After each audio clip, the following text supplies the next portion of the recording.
The tree inventory was very similar as well. It was prepared by Jeremy Jine, and there was about 166 Garry Oak trees on the property. We're down to roughly about 153 now. Some died of natural causes and some were impacted by the cattle. The infrastructure for the property, sewer and water underground services, has remained largely the same from the beginning. We went to quite a bit of effort right out of the start to get all of that nailed down because of the trees on the property and the protected root zones. It was very critical, important to know where all those underground services were going to be going. This drawing is a little bit hard to read at this scale on the monitor, but it's a very important drawing because it layers all of the various components onto one map, which was extremely helpful for the design team in ensuring that everything was thought out for the best outcome. This drawing shows the proposal that's before you this evening. The little blue area towards the back of the property is one of the areas that was identified as a result of that EDPA review. And the other in the top left corner is a buffer area which is actually protecting EDPA-related items on the adjacent property, not on ours. You'll remember from the Committee of the Whole presentation on the 22nd that there's a building scheme being registered on this property. It's not a conventional subdivision where the applicant is just going in and dividing the property into X number of lots. A great deal of design has gone into this, building materials, size, building location, building height, and various other things like that. And this is all indicated in this graphic presentation here as well. In your agenda package, I think you'll have a building scheme summary as well that outlines the various bits and pieces. And at the June 22nd Committee of the Whole meeting, a number of items came up that required clarification. And again, in your agenda package, there's an elaborated version of that. But in point form, and again for the members of the public who perhaps weren't here, the first item was the location of visitor parking bays. And you'll remember on both sides of the access lane that comes in off of Mount Bell Crossroad, it's a 10-meter wide strata road, a 6-meter drive aisle, and a 2-meter shoulder on either side. And there's visitor parking on both sides of the road. It was done intentionally to work around as best we could the root zones in the Garry Oak. Quite often in the strata situation, engineering will request the visitor parking just be on one side of the strata road. But we worked with engineering staff, both past and present, and they're happy with the layout the way it is, and planning was satisfied with that as well. The second item was solar-ready capabilities, and that's an item that we're very much in support of. It was actually brought up by Councillor Durnman, because that was something that the applicant would consider. They stopped short of embedding it completely into the building scheme, but there's language now has been included in the building scheme that our project designer, Dan Boot, who's going to be overseeing all of the individual house designs, will work with the new property owners and their designer, and certainly encourage them to head in a solar-ready direction. It's not terribly complicated or expensive to put in at the time of construction, and I'm very hopeful that most homeowners will recognize that and follow that direction. Confirmation of the maximum house size, I think it was brought up by Councillor Saunders. There was a reference in the original report from planning that the maximum house size would be 232 square meters. And I think there was a bit of a typo in the planning report. The house size is still very small. It's 235 to 280 square meters. That was always indicated in the original report that I submitted to planning. So I'm not exactly sure where the 232 came from, but nevertheless, the house sizes are very small. And that was the intent and the wish of the family, to have the house sizes small, and again, working around the root zones and the trees themselves on the property. A clarification of the ongoing maintenance of the Garry Oak areas. There's 7 significant Garry Oak covenant areas on the property, and that's been shown on all the drawings that you've seen over the years. And again, in your agenda package this evening, there's a response from Aquatex in conjunction with Jeremy Jolly on exactly how those 7 Garry Oak covenant areas are going to be protected and how they're going to be maintained over time. The question that came up again at the Committee of the Whole meeting on the 22nd was, if someone's buying a property, how do they know what they're buying if a large portion or a small portion of the property is impacted by those 7 Garry Oak covenant areas? So not only will there be a manual given out with the strata bylaws that govern the property as a whole, but that package will also include quite detailed information on Garry Oak covenant areas for an educational component, and how it can be maintained, and what you should or shouldn't do within those fenced areas. And it's going to be one of those items where it's not a conventional subdivision, and we're very aware of that, and as a result, it's not going to be for everybody. Some people will quite like the fact that there's smaller houses and unique components built into the subdivision, and other people will favor just a standard fee simple subdivision and choose to purchase elsewhere. So it's really up to the individual buyer whether this sort of layout is suiting their needs or not. I also included a couple of other bullet points, which didn't really come up specifically at the committee of the whole meeting, but the issue of secondary suites. Again, because there is a relatively small strata road, limited visitor parking, small houses, the owners have committed to the fact that there will be no secondary suites permitted in development. And again, that's embedded within the building scheme and will be registered by covenant. And the cash contribution to Mount Doug Park. For those people who are new to the application this evening, it's a gift the Alberg family is offering to the municipality for maintenance of Mount Doug Park, upgrading of trail systems, benches, handicap accessibility signage, or whatever is felt needed. And the idea is that the Gordon Head Ratepayers Association, in conjunction with Saanich Parks, will work to apply that money as they see fit for whatever facilities are needed. This is a rendering I think that most of you have seen sometime in the past. It's a bird's eye view of what the finished product might look like. Again, it's not very often you see this level of detail presented for a subdivision, but again, it's a unique situation, and the family very much wants to leave a legacy and build something different. And as a result of that, they went to the effort and expense to show what the finished product might look like. This is also a rendering from the other end of the property, looking in off of Linfield Crescent and the subdivision layout itself. So that concludes roughly 4.5 years worth of work. And also concludes the presentation, at least the component that I had presented for this evening. So, as always, I'm available to answer questions, as is the family and the rest of the design team. Thank you. Thank you, Mr. Tinney. I did notice in your slides when you wrote Committee of the Whole, you abbreviated COW or COW.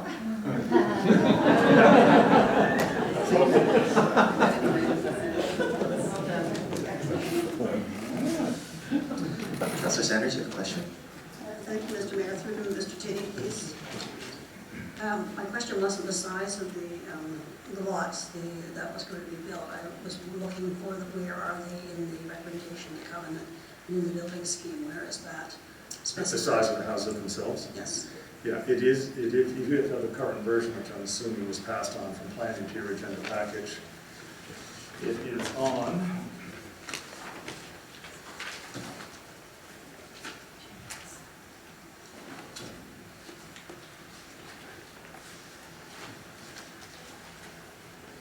It's on the first page of the design guidelines, which says prepared by Daniel Boot. If you don't have it handy, it's highlighted in yellow and brown.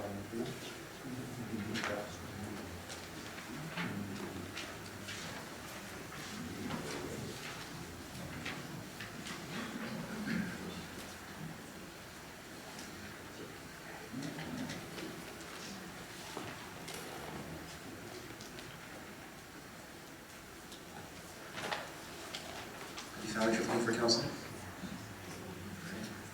Councilor Bergman. Sorry, again. Apologize to the audience. My question wasn't meant to offend anyone when I asked the previous one, and I should have asked staff before the meeting. But if I could ask you, at the time you made the application for the 16-lot subdivision in the last 8 months, 6 months? Right. The question I was interested in having answered was, the protected areas that are protected today, were those areas, was there anything to protect in those areas when you made the last application? Or did we and staff go back? You know what I'm saying? Yeah, it's sort of a two-part question. Certainly, as you know, the Gary Oaks are a protected tree in Saanich and have been for many, many years. Those were always a protected tree, and we always recognized that and worked around it, and thus the 7 covenant areas. What did come very late in the process, though, was the EDPA guidelines. And that came actually after we made our application. But the question is, it's not coming out right on my part. When you made the application 6 months ago, I realized the trees were there. Was there anything under the trees to protect? No. Originally the thought that there was, and as you may remember the slide that had the large pink area on it, that whole pink area was identified as EDPA area, and the EDPA, like all the other properties in the municipality, were identified by air photos produced by the provincial government. And it was always intended that if your property was subject to the EDPA identification, that you had to field check the site and to see if in fact the air photos were correct and whether there was or wasn't a sensitive ecosystem in the area.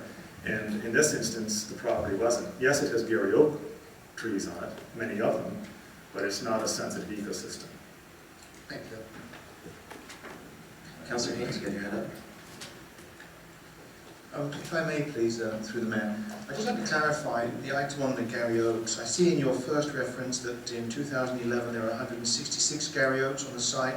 That total was dropped to 153. Right. You've mentioned now that it's running at about 130 something current Gary Oaks. Is that correct, or is it 156? Well, the number is still at 153 at the moment. 153. Yeah, Okay, then you're going to add 70 new trees, That's right. pushing it over 220. that's right. And many of those will be in the replanted into the Gary Oak Covenanted areas. That's correct. And that'll be spearheaded by our project arborist as well as with assistance from Aquatex. Okay, so there's a gain then in number of trees from the total 166 to 220. That's a gain of, my math would say, gosh, that's quite a few more trees. Right, yeah, quite a few. Yeah. Thank you very much. Any more questions from council for the applicant? Seeing none, all right, thank you, Mr. Tate. I'll now open it up to input from the public. Any members of the public who wish to speak, please come forward and state your name and address for the record.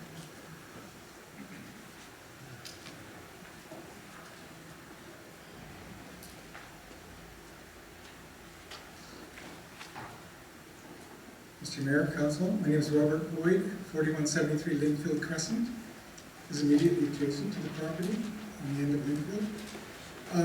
I've spoken here before, and I think you remember that I've spoken in favor of this development. I can see it as consistent with the other development in the neighborhood, and I actually see it as an improvement on that because of the smaller house sizes and the efforts made to preserve the Gary Oaks and the other components associated with that.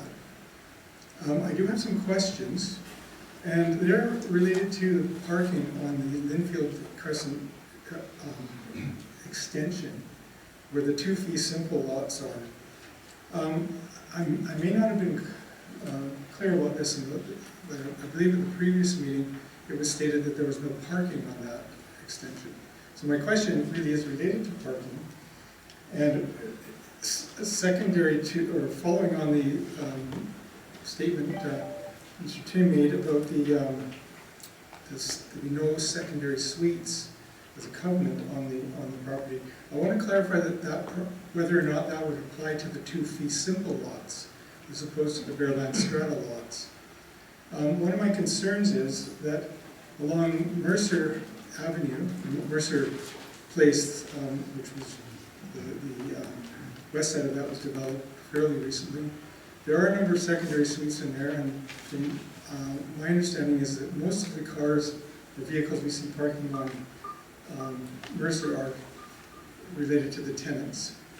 I don't have a problem with that, but if the short section of the extension of Linfield Crescent is not to have parking, or, well actually, that's one of the questions. One thing I wanted to make council aware of is that there is another property across the street from those 2 fee simple lots. It's currently vacant. It was part of the Mercer Place development that was basically left as an island because it didn't have proper road access. It's currently 1 lot, but there's 2, it was provided with 2 sets of service. So what will end up, I believe, is that the owner of that property will come here. This is part of the scope of this presentation, but The result will be, I believe, that there will be 4 houses on that small extension. And there's also a fire hydrant just at the end of Linfield Crescent, so that makes another spot unavailable for parking. So I just would like to clarify what this is and whether the fee simple properties have the same covenant to be applied to them for no secondary suites. I think that's it. Thank you very much. Thank you, Mr. Boyd. Are there any other members of the public that wish to speak? Please come forward.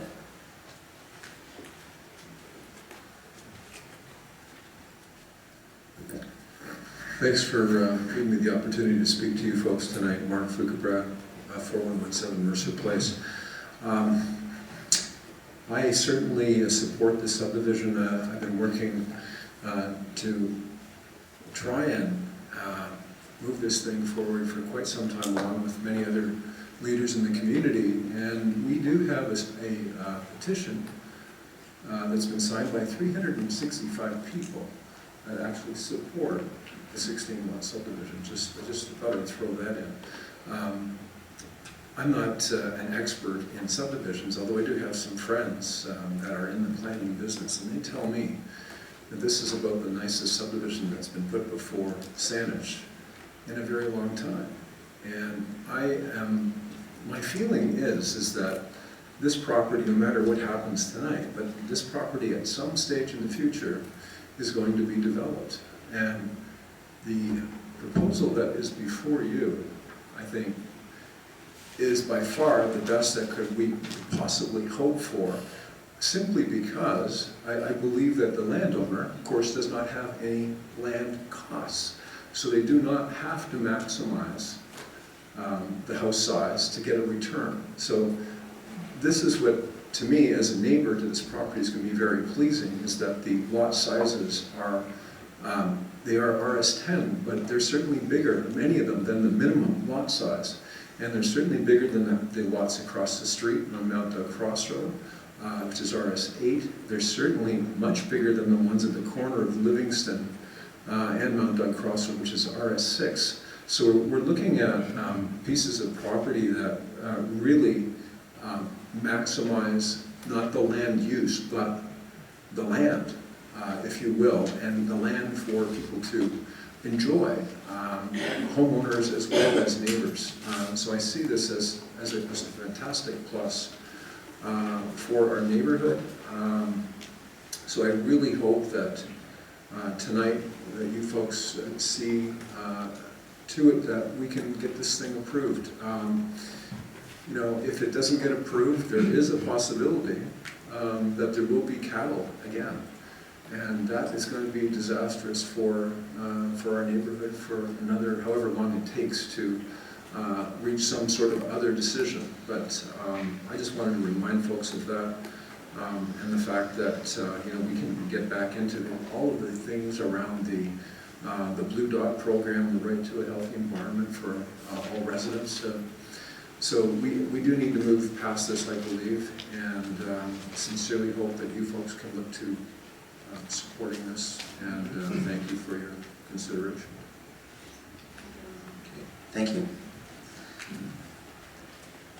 Would the next member of the public like to come forward? Please come forward.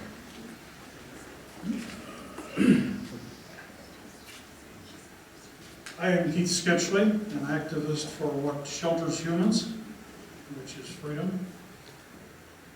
15 or more additional families could have been living in Saanich for several years now, but no, the bureaucrats and the politicians have obstructed. We have the false claims, such as the blue-gray tail dropper slope, which is very common in Oregon. It doesn't only live here. We have the local food production enthusiasts. I think the Elmhurst cattle are rather tasty, but it's not the place for farming, obviously, even though that's the best farming use of the land, really. And I think the backyard gardens and so on would produce as much food as an uneconomic farm. There's been a lot of gameplay, changes on the fly. and ignoring of the Agricultural Land Commission's long-standing recommendation, which they have now reiterated, to remove the property from the ALR because it is not good for crop agriculture, and it's already surrounded by houses, although that goes back 30 years, that particular recommendation. So I urge council to do the right thing by getting on with rezoning, supporting removal from the ALR, and avoiding delays such as permitting and so on. Any questions?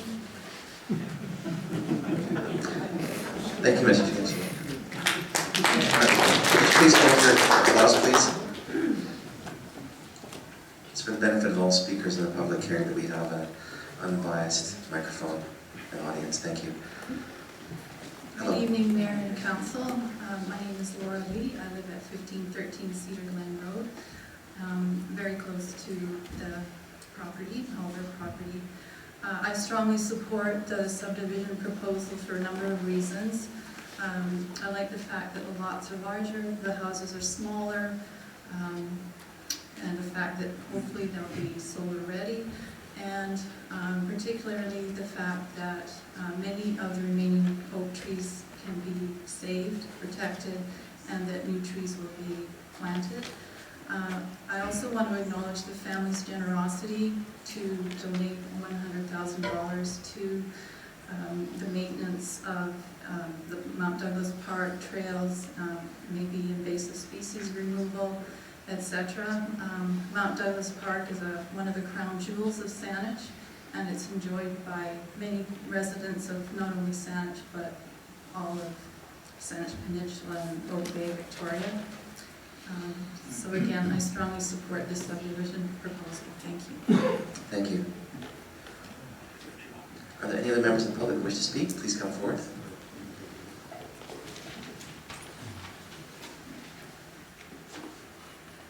My name is Barry Loucks. I live at 4160 Glendenning Road, and this evening I'm representing myself.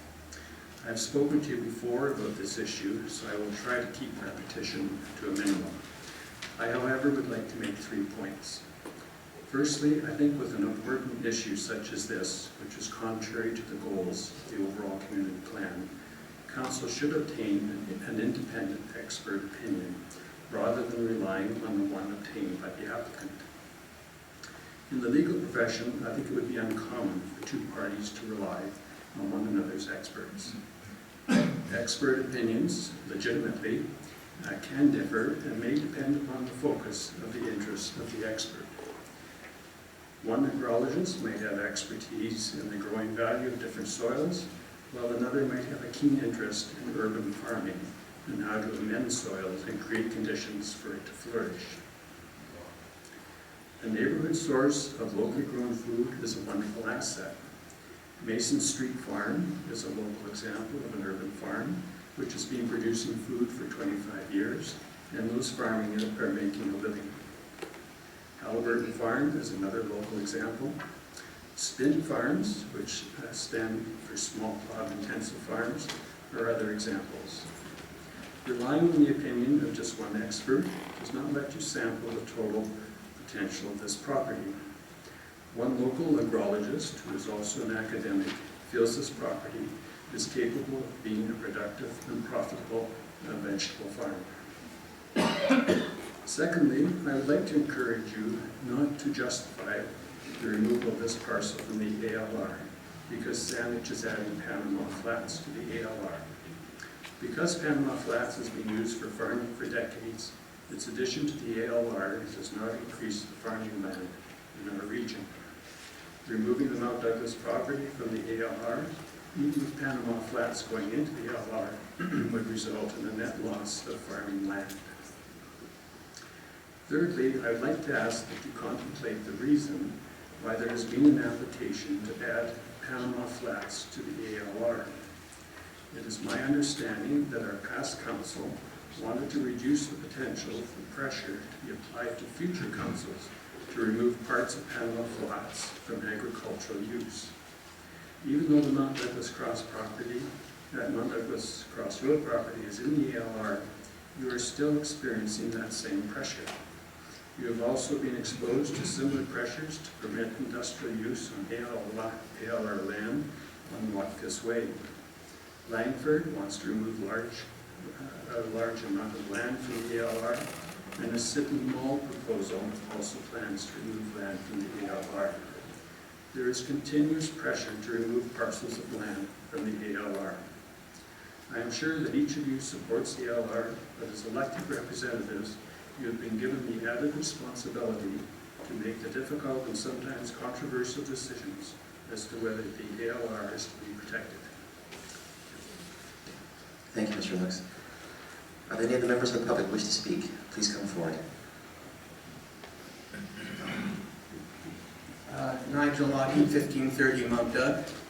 I was one of the people that helped put the petition together for Mark, so I've spoken to most, if not close to all of the people in that neighborhood.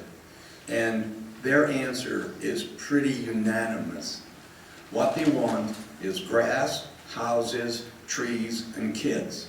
What they don't want is flies, rats, cows, unpleasant odors, and dead trees, which is what is going to happen if this does not go through. Thank you. Thank you. Are there any other members of the public who wish to speak? Please come forward. There's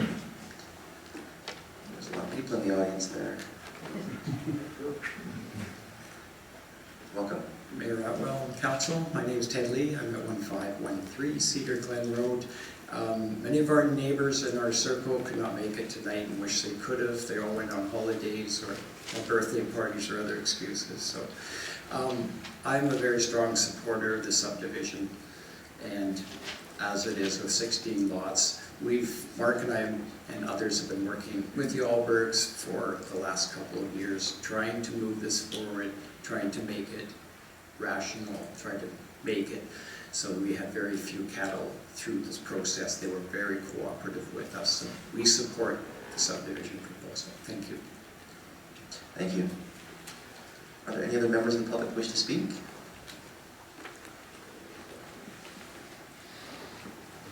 Hello. Hello, good evening everyone. I'm Shireen Cranston from 4190 Linfield Crescent.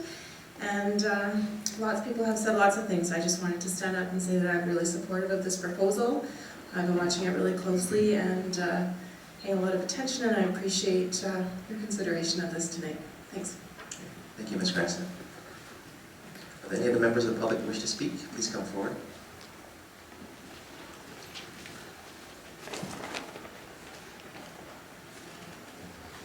My name is Earl Hannon, 4190 Glendinning Road. I'm feeling unfortunate that we're on the verge of approving a subdivision that's far too large, with the possibility, threat of return to the cattle farm. I think it's a poor reasoning to approve such a large subdivision. Thank you. Thank you. Are there any other members of the public who wish to speak? Good evening, Mayor Atwell, Council, fellow citizens. My name is Ray Travers and I live at 1709 Carnegie Crescent. I'm also the president of the Bordenhead Residents Association, and we are very much in support of approval of this development application. I just simply want to go on record that we've done this consistently over some time. In March of 2014, we sent a letter to Saanich Council affirming our support for the proposed rezoning and development subject to covenants from RS18 to RS10 for a 16-lot subdivision. And then in November 2014, we sent another letter to Saanich Council to respect the policies of the local area plan, which, by the way, was approved in 1997. And we support application to remove the subject property from the agricultural land reserve. Our position today has not changed, and what we are saying is that as long as any new plan for 1516 Mount Douglas Crossroad is consistent with the policies in the 1997 Gordon Head Local Area Plan. The residents, the directors of the association will support removal from the agricultural land reserve, rezoning and subdivision. Thank you for your time this evening. Thank you, Mr. Travers. Are there any other members of the public who wish to speak? Please come forward. Calling for a second time. Any other members of the public that wish to speak? My name is Don Alberg, 3976 West Island Highway, Qualicum Beach. I'm one of the owners with a brother and sister of the property, 1516 Mount Douglas Crossroad. Just a little bit of exception to the comment about whether our registered professional biologist was actually correct. I think you've all had the opportunity to read a report that's about this thick, gone through soil analysis. You know, I've been farming all my life and still am today. And I know the potential of that place. And if there was any potential of that place 50 years ago, I wouldn't move to Qualicum Beach, I probably would have stayed in Saanich. But a professional biologist, or a professional engineer, or a professional agrologist doesn't compromise their position by us hiring them. Now, our agrologist stated to me when we hired her that, Don, I can't support taking good agricultural land out of the agricultural land reserve. And I can go along with that. My property is in the agricultural land reserve, and I support that agricultural land reserve.